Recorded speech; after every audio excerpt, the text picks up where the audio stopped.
Welcome. Welcome to everybody to our monthly regenerative leadership calls.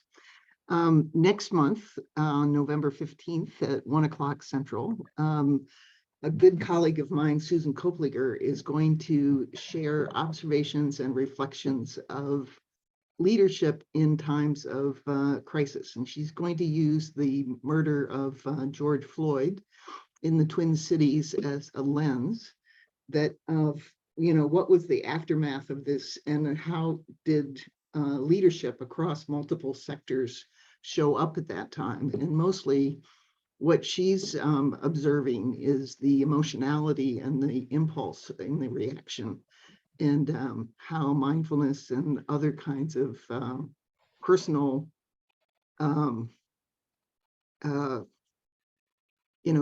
centeredness and awareness can be used to help moderate that kind of impulsive response, as opposed to a more thoughtful or a strategic response. So she's going to be talking about her reflections using that as a case study. So it ought to be pretty interesting. And then in December, Marianne Hennon is going to talk about her experience of working with horses and how that shapes leadership and personal evolution and growth. So today,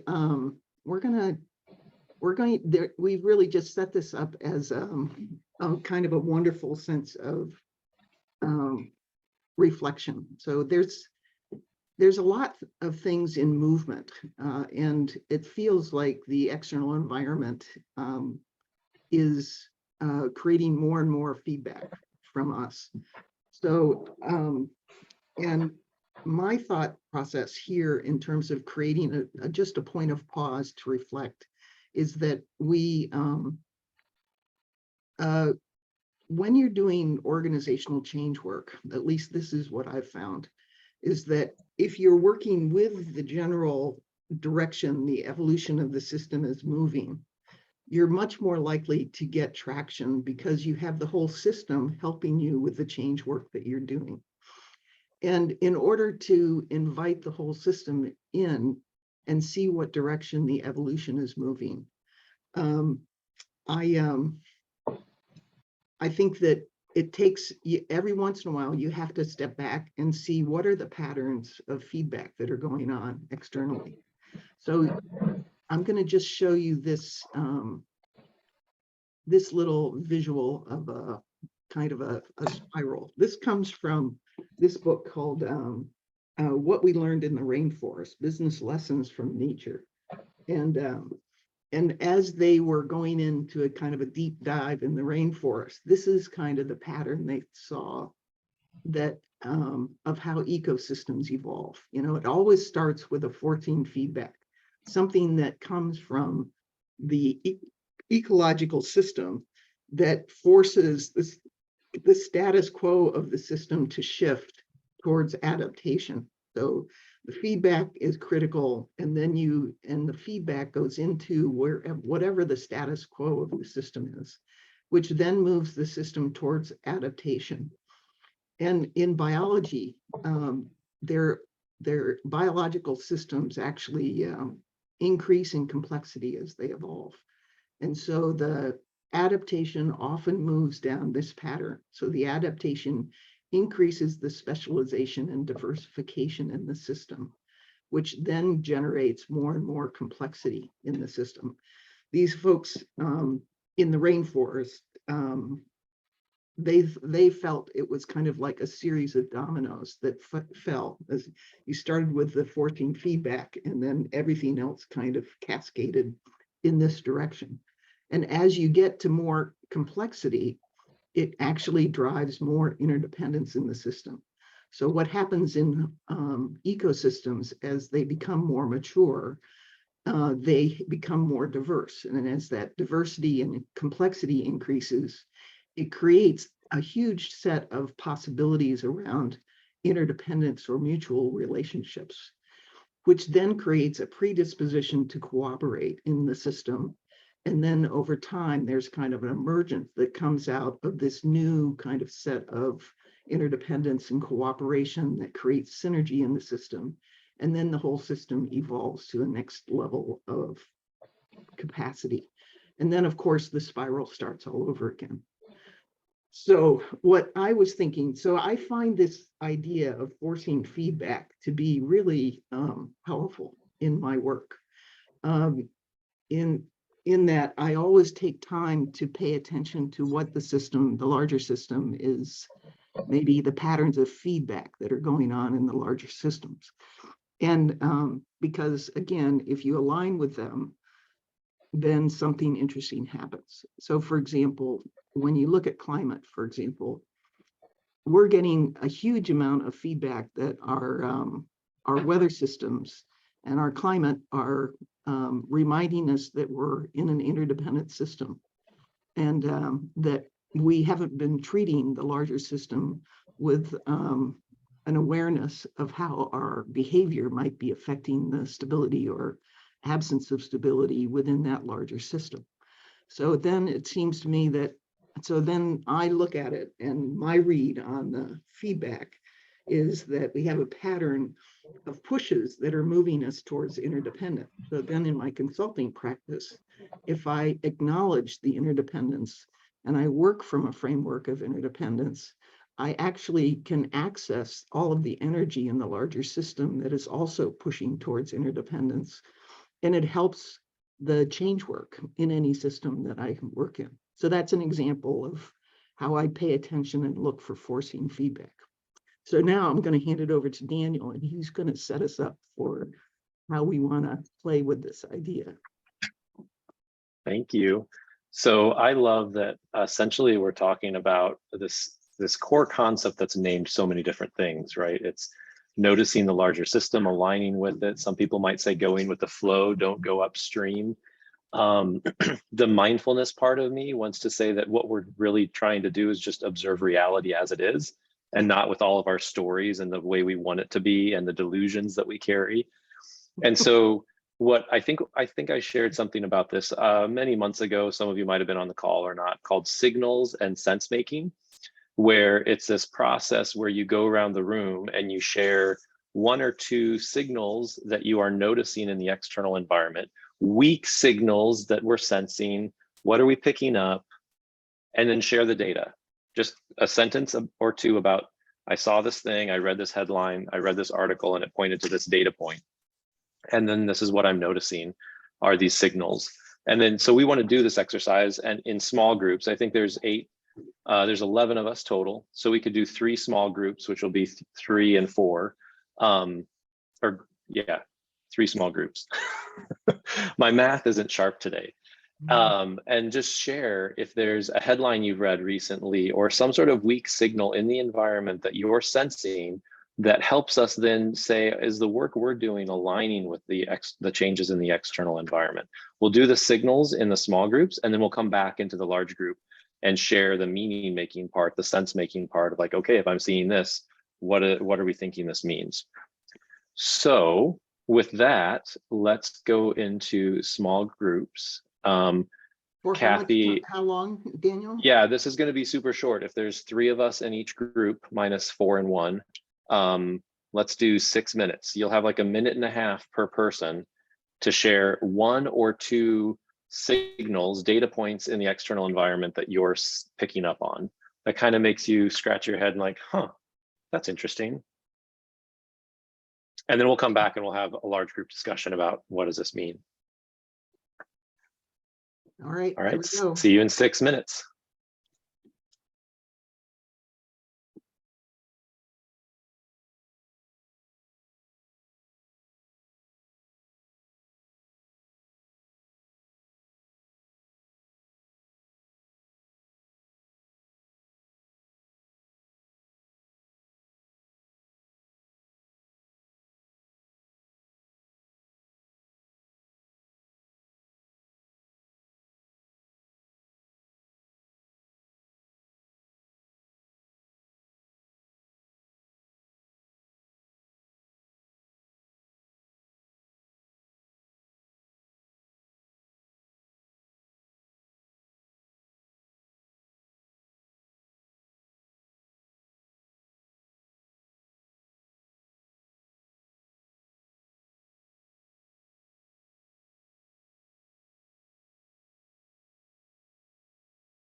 That was so fun.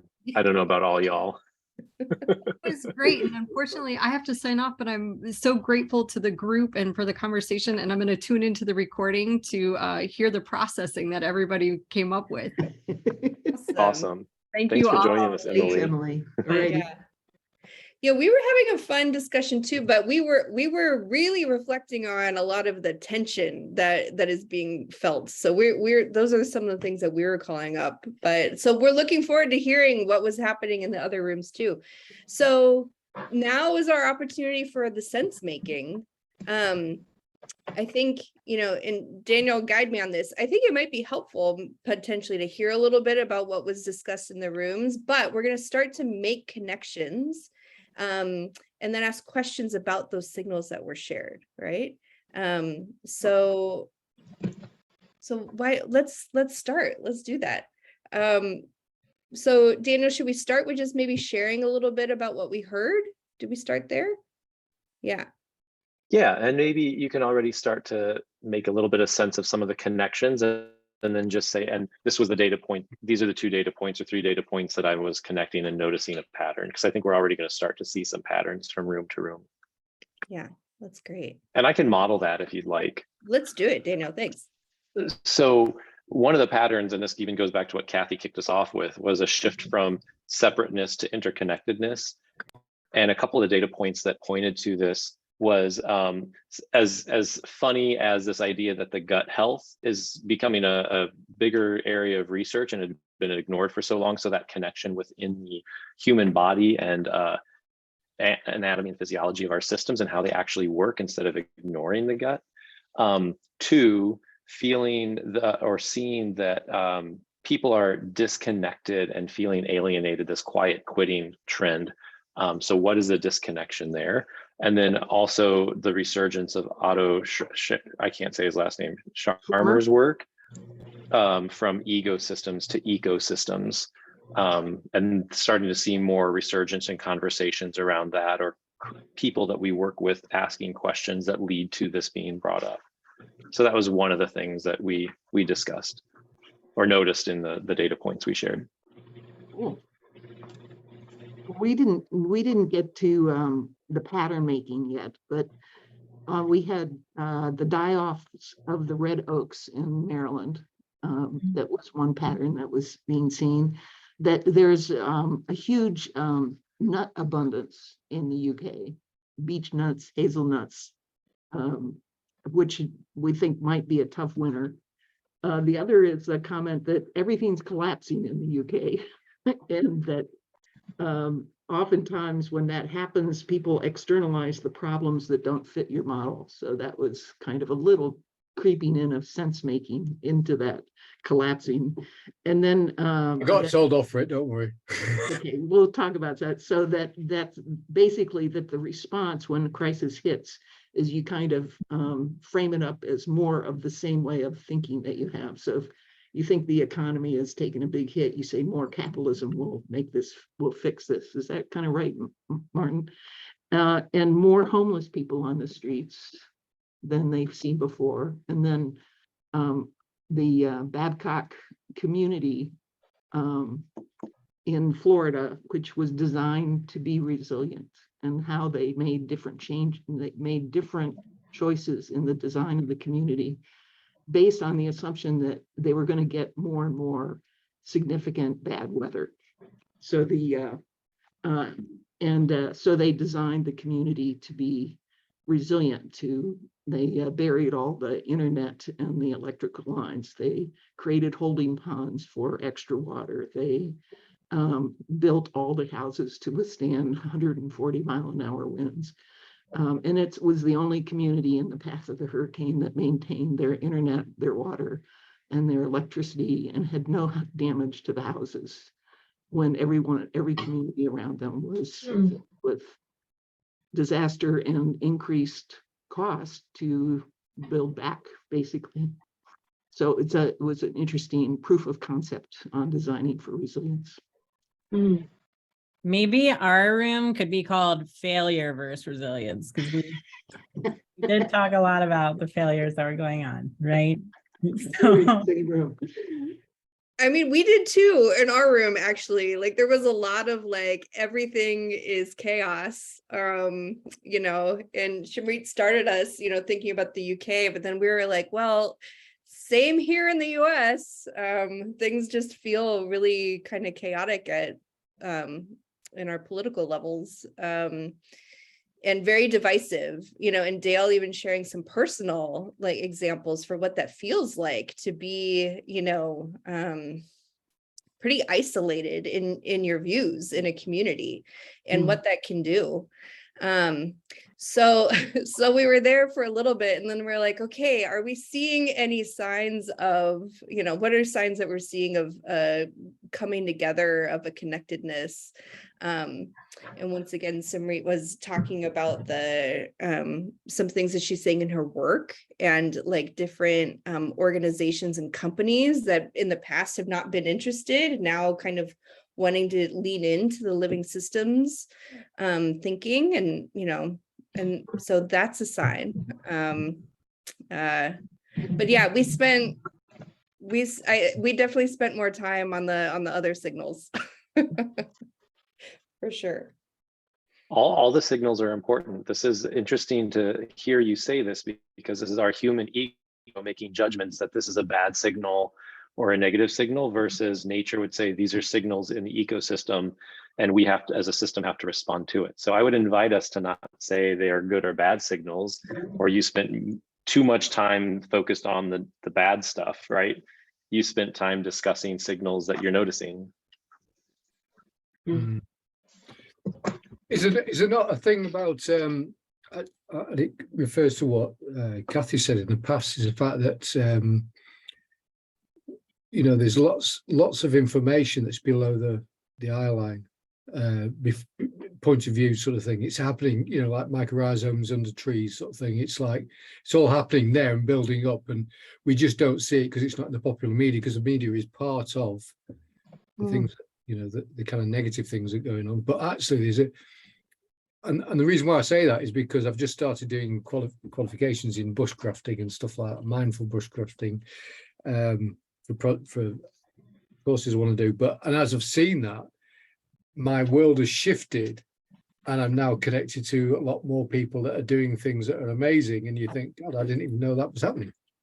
And it just, so the questions about what we should focus on perhaps are really important at the moment. I'd like to add to that, if this is the point to do that. I just spent 2 weekends ago with Mark Brackett, who runs the Yale Center for Emotional Intelligence. And he was really encouraging people to think beyond the positive and negative of emotions, and really encouraging everyone to think of emotions as data, emotions as information. You know, and some are, they're all helpful. So really encouraging us, and in the coaching that we do, to step away from the labels positive and negative, not telling the story, but looking at the data. Yeah. Yeah, that's really helpful. Thank you for bringing this up. I also, you know, but to the point about the media and the role that they play in this as well, though, you know, like I'm just thinking, like what came up in my media a lot this week was the paint on the Van Gogh, but then also the crabs, like the 3 billion crabs that are now gone because of climate change, and there will not be a crabbing season this year, and all of that kind of stuff. And it's like, yeah, that's what we hear most of the time, though, right? Is a lot about loss or anger, like, again, which are not bad things, but it does seem like it's more filtered for us, as far as like, pay attention to this, right? Yeah. You know, that's a great kind of sense-making observation, which is, I love this emotions as data idea, but because I track energy in a system all the time, and what's the polarity of the energy in the system. And if the polarity is positive, it usually means that the system is connected to its purpose, or it's connected to each other. And if this energy is negative, it usually means that the people are not connected to a purpose, or they're not connected to each other. So basically, the more deep the authentic connection, the positive energy flows through that deep connection, and vice versa. But it also raises a really interesting challenge for myself, which is what am I paying attention to, and what am I not paying attention to? And if we think about mycelium, or the quantum world in quantum physics, where everything is connected, then but both of those are less accessible, because the quantum world operates at a very tiny level of the universe, and the mycelium network is something that happens underground in the forest, and our interstitial tissue, which comes in our body, that is something that we can't actually see with the naked eye, maybe under a microscope, right? So, but both the mycelium and the interstitial tissue it connects, it shares nutrients and resources, and it shares information. But we can't see them day to day. So what we pay attention to grows. I love that in the chat. That's a really interesting thought there, Steph. And then how do we pay attention so we can grow this less visible thing that exists in our world? How do we get people to enable them to all do that? I use a slide where I kind of ask people to count all the red cars in a car park, and then I turn the slide off, and then I say, how many red cars are there? And they're all arguing about, oh, well, I saw this many cars, right? So they've all had this. How many white cars were there? Not seen it. The answers are right there in front of them. They have no idea how many white cars are in front of them. Gets them every time. It just shows you, doesn't it, the power of focus. So, and then I turn from like a command and control thing where I'm telling them what to look for to, okay, this is creative collaboration now. So facilitate, coach. What do you see now? What other signals or sense making have some of you seen or discussed that we haven't heard from you, if you feel like sharing?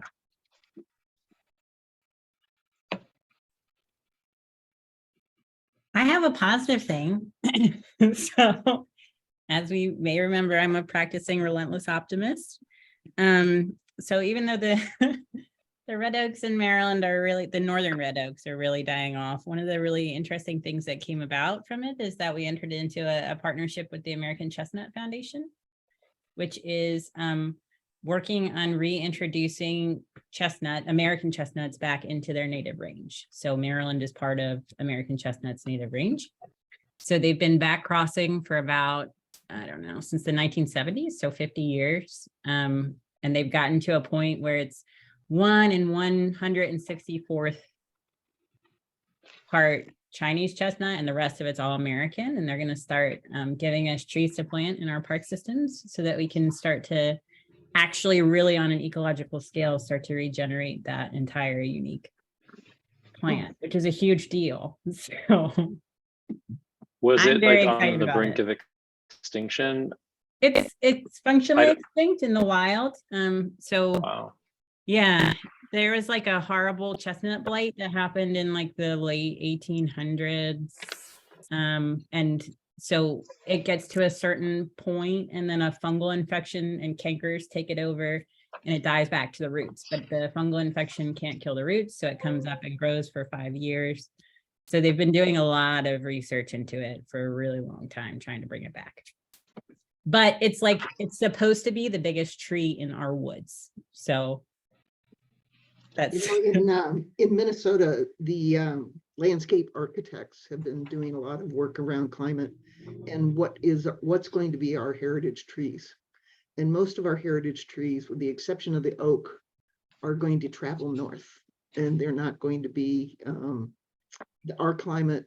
Let's say here in Minnesota won't be a place that they can thrive in, and so they now have a list of trees to plant because they'll weather the climate change, as opposed to the default of just planting what we are used to and that when our settlers came to this area, these were the native trees for our ecology.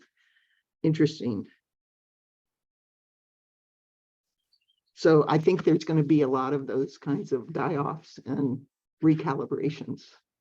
So it'll be interesting to see. I've also been thinking about how, so another signal and sense making together thing I've been doing is I've been watching the teams that used to be rock solid throughout the whole pandemic, but are starting to fray around the edges. So I've been thinking about how nature restores things, ecologies after crisis. And, you know, so they have built in seeds, pine seeds, as well as bushes that only regenerate under intense heat. So if you go through and have a major fire, wildfire, then these seeds crack open and then they slip into the soil, and then that's what creates the next generation of growth. And so I've been thinking about members of this team and what is the strategy that you can do with teams who are tired and burnt out and struggling. And it probably has to do, if we listen to nature, helping people recenter on their core, whatever that is. And in nature, it would be the seeds that will generate the next generation of tree or bush. In us, maybe it's our center of gravity, maybe it's our core purpose or our core values. I'm not sure, but that's what I've been reflecting on. Before this call, I was dealing with exactly the same challenge with a client, exactly the same, like 5 people left. Yeah. You know, less to Nice find. to know it's international. It's not just US. Well, the UK's got any problem you've got, we've got it. Any new voices feeling called to share?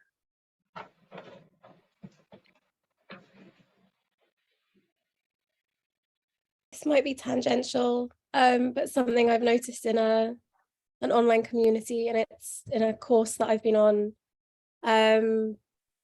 I don't know many Jewish people. I'm Jewish. I don't know many Jewish people. But we were connected. Most people were in the US, and we suddenly found that there was a large group of us that were Jewish. And we were connecting together, and we were all roughly a similar age, kind of mid-30s, late 20s. And almost every single one of us was yearning for, I don't know if this connects to anything, but like yearning for a spiritual understanding of our heritage. That is separate from kind of received wisdom from the previous generation, or what we're told it should be. And again, if I think about how some of the conversations I'm having in work and elsewhere about people craving this deeper connection away from maybe what the rational brain tells us, there's this thirst for indigenous knowledge and going back to that you see everywhere at the moment, and trying to understand indigeneity. I think there's something in trying to rediscover ancient wisdom that's been forgotten that I'm seeing bubble up in a couple of different places, including this kind of group of Jewish women who don't have a real connection with it, but are thirsting to make sense of it and make meaning from it as well. Wow. That's cool. Your comment there about indigenous wisdom made me remember I'm part of an international men's leadership group that has this kind of retreat weekend for emotional intelligence. It's geared towards those identifying as men. And this retreat experience was developed in the 70s by 3 guys from Wisconsin, a professor, an ex-Marine, and a psychologist. And it integrated a lot of indigenous tradition and culture pieces. And in the last several months, the cultural appropriation conversation has really come to a head. It was told that this group, the Mankind Project, was given permission by the Lakota to use a version of that lodge on the weekend.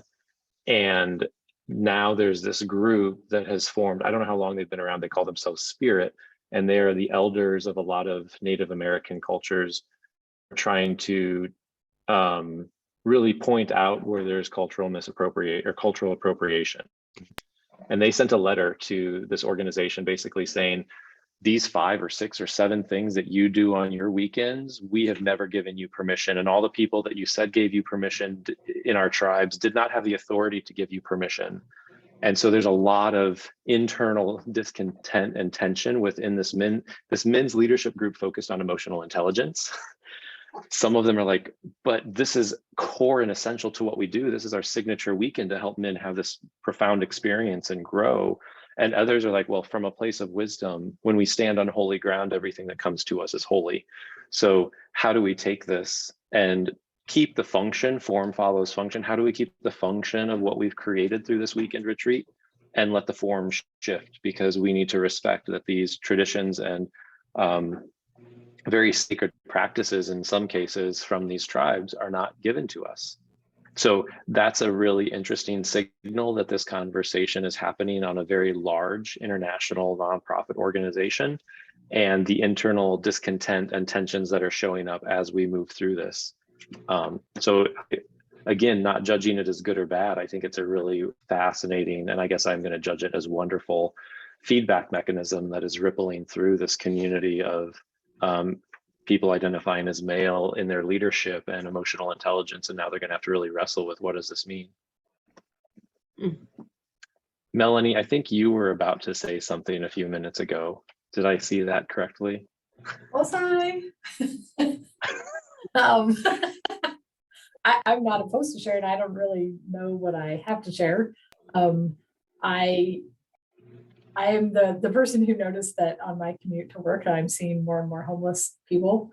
I don't have a lot of sense making to go with that because I've just seen the signal. I mean, I have a lot of thoughts about possibilities as to why, but I don't know that it's more people as opposed to more people on my route, that, you know, people have just changed locations or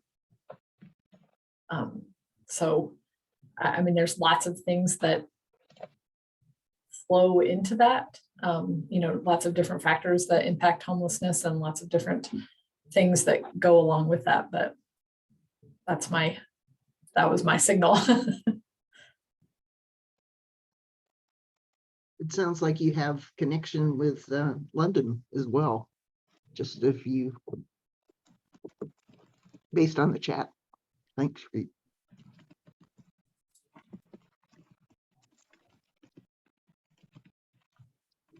Yeah, are these signals? It kind of goes back to something that Martin said. The UK is collapsing, was his opening comment in the signals.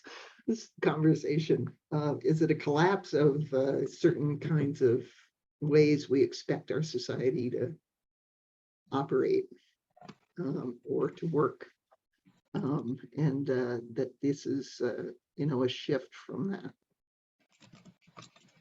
Well, and I mean, I don't have any data necessarily to go with this to know. I mean, like Daniel noted in the chat that you have inflation and rising costs and mental health care, substance abuse, like all these things fly into it. Not enough housing. There's a pretty good push in Omaha to talk about kind of middle housing. But I still don't know that these aren't, you know, people who were sleeping in other areas that were removed from those areas and have just migrated to a place that will, quote unquote, allow them to be there for now. So whether it's more or just different. Another signal that I'm seeing is that I think people coming out of the pandemic, people are reassessing their relationship with their employer. And they're saying that they're basically choosing to either quiet quit or leave or stay based on what they think their relationship to their organization is. And it's really clear that there's a shift away from being exploited or seen as a cog in an organizational machine. So something I think significant is going on there as well. I'm It's finding been sorry. it's been interesting to see the conversation around quiet quitting, that you have some people really saying, like, I don't want to be a cog in the machine. You've hired me for something. Even as it relates to health, when people start talking about the time that you spend, in your waking hours for physical exercise, your own mental care, the amount of sleep that you get in a day, and then factoring in how much time you're going to give to work. And then you have the flip side of that, of people saying, the people who get ahead, the people who are going to get the raises, the people who are going to advance in their careers are the ones who are putting in the extra time and going the extra mile. And I don't necessarily disagree with either of those things, though they are not necessarily things that can work together. Melanie and Kathy, I'm glad you said that. In the last 4 hours, I have just finished a 4-hour Zoom class talking about the quiet quitting, the cog in the wheel, etc. So, wow, I'm seeing it with every single client that I'm consulting with. And the whole deciding to stay or leave based on the relationship, the quality of the relationship, the re-examination of what is the social contract. We used to value loyalty. I think that's I think everything's under reconsideration at this point. I found myself arguing with people online that promote a very kind of simplistic view of entrepreneurialism. You do this 5-step process and you're a success. You'll die trying for the most part, and a few people will do really well. I usually find it's usually the people that are doing okay that do better with these courses.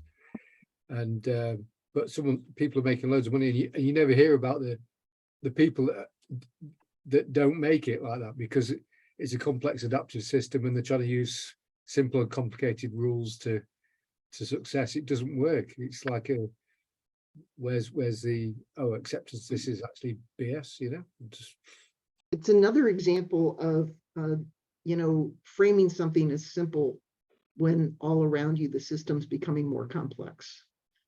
So you're not working with the complexity of the system, you're working against the complexity, and then it doesn't hold whatever you're trying to do.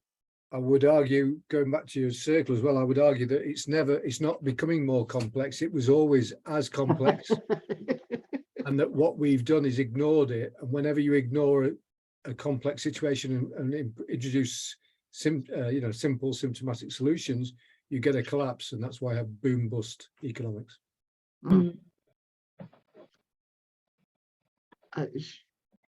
Shim, I think that your comment here is really cool. Everything's exhausted, including the planet.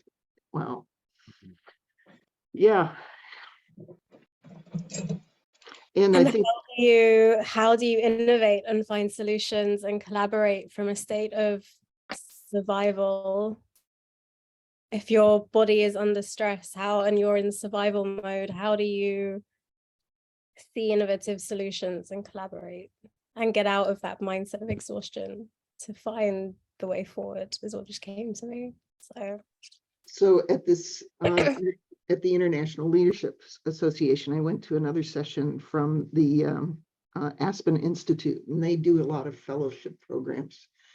And one of the patterns, so they had 3 people talking about the change work that they're doing. Dale, you'll relate to this. One was the Weave Project, the person in charge of the Weave Project, which has done work in Nebraska, rural Nebraska. Anyway, what was interesting in listening to them talk about change and their work as leading these fellowship programs, was that their language was all relationship and emotionally based. So they were talking about hope, for example. They talked about facing our fears. They talked about trust. They were using a different language than we normally hear when people think about doing change work, which is really about getting the project done, but they're using the language of people, relationship, trust, hope, that hope always has to balance out the level of challenge in the system. And then some of them deliberately work with the fears and the brokenness in each of the people who are in the fellow program. That it's not just our success that they nourish, but they also help to weave back the parts of us that we maybe don't like as much, or the things that create our fatal flaws or whatever. But I found it to be a really interesting session because they were using different language than we're used to.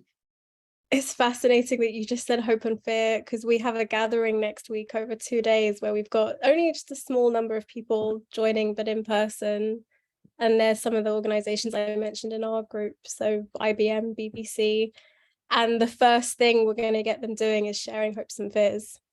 That language is in the agenda. So Cool. yeah, another little data point that matches up. I love that. Let's we're about out of time. I want to remind us all that on November 18th is our next call. 15th. And I'm wondering, 15th, thank you, Steph, Mhm. same time, 1 p.m. Central Time. I'm wondering if we want to do a one word or short phrase checkout, if everybody wants to share their voice and share what's one thing that you are hopeful about.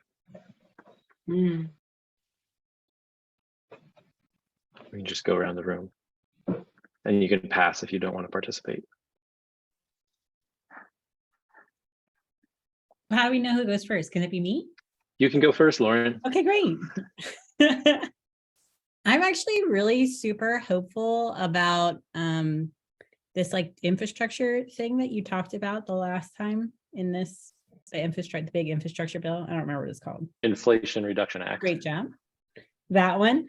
Because it's actually built a lot of like a groundswell movement to get our EV infrastructure actually to be built out, because now we are qualified to get credits for it, even though we're a local government. When before they were like, no, it's too expensive all the time. Now they're like, hooray, this is going to be awesome. So. Love that. How about you call the next person you want to go? And as I said, anybody can pass if they don't want to participate. Martin.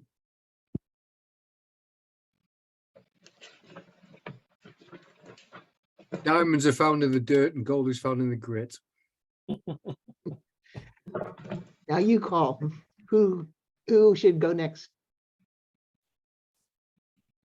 Steph. I don't know, this is probably a weird example, but we're week 4 into taking my daughter into daycare for the first time, and she's 2. Okay, so the first day she cried all day and didn't eat the entire day. So today she only cried when we brought her to the door, and yesterday she ate all of her food. So that gives me hope. And that is just going to continue to get better from here. So, and I'll call on Laura next. Thank you, Steph. I find hope in people's openness to ask questions right now.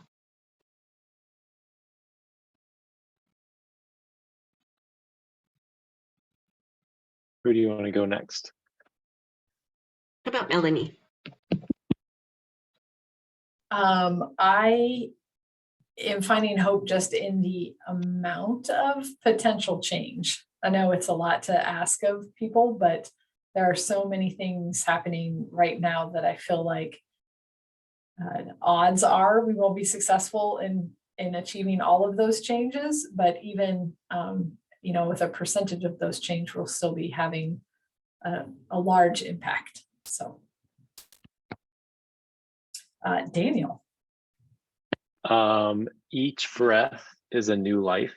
Each moment is brand new. And so if there's something that I want to change and I haven't for 25 years, I could start right now. We can all start right now. Shimrit. I think I'm finding hope in magic.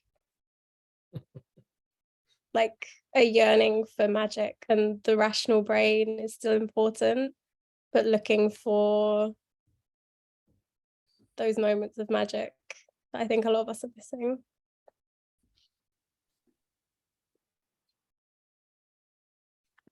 Who do you want to call on? Dale. I think I'm encouraged by hearing these examples of adaptation that are coming out. And in my conservative area, we're not there yet. In fact, the politics and people in our area are trying to figure out ways to go backwards into that spiral toward the center. And I'm hopeful that maybe we can use something like that graphic to help them understand why it is they're feeling what they're feeling, and help them understand it's okay to move toward the outward, on that outward path. And hopefully that'll give them some comfort. Right now they're just very, very upset and very uncomfortable with the way things are going, and they're wanting to retreat. So I don't know who's left to call on, but Mary Ellen and me. Mary Ellen. I'm feeling hopeful and excited because I think that there have been glimmers of change for a very long time, many years, but I think it's gathering momentum, which is part of the reason we're seeing it, and it's becoming so obvious to all of us. That sense of disquiet is widespread, and I'm very encouraged by that. I think it's all very wonderful. All right, Kathy, Um, take us home. I am hopeful. The thing that helps me maintain and grow my hope is the people I interact with day to day. They are people who care, who are kind, who are wanting to move things forward in a better way. And many of them are creating these containers for that every single day. And that gives me hope that there's lots more of them around the world than are reported on the nightly news. Love that. And so we hope that you can take these conversations and take them to the containers and people and places that you care about. Signals and sense making. I love how your final comment, Shamrit, kind of spurred this question of hope. Ask the people in your life, what are they hopeful for? What are they afraid of? Thank you, everybody. See you in November. All right, take care, folks. Yeah.